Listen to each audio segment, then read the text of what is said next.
வணக்கம், என் பெயர் NS நித்யா. இன்றைக்கி வயலை தான் பார்க்க போகிறோம். வயலில் நெல்லெல்லாம் அறுத்து அதெல்லாம் எடுத்த பிறகு வயலில் இந்த வைக்கெல்லாம் அள்ளிட்டாங்க. அதுக்கப்புறம் புழுதி அடிச்சிருக்காங்க. இந்த புழுதி ஏன் அடிக்கிறாங்கன்னா, இதில் உள்ள வைக்கல் அந்த புல் அதெல்லாம் இந்த மாதிரி புழுதி அடித்து போடும்போது சுத்தமாக காஞ்சிரும். அதுக்கப்புறம் தண்ணி வச்சு சேறு குழப்பி டிராக்டரை விட்டு உழுது அதுக்கப்புறம் விதை விதைப்பாங்க. அதுக்காக இந்த மாதிரி புழுதி ஓட்டியிருக்காங்க.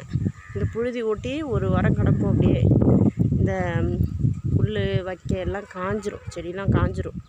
அதுக்கப்புறம் தான் சேறு குழப்புவாங்க தண்ணி விட்டு. இதனால் என்ன ஆகுதுன்னா, அந்த செடியெலாம் நிறையா களையெல்லாம் இருக்காது. அதுக்காக தான் இந்த மாதிரி பண்ணுறாங்க. நன்றி, வணக்கம்.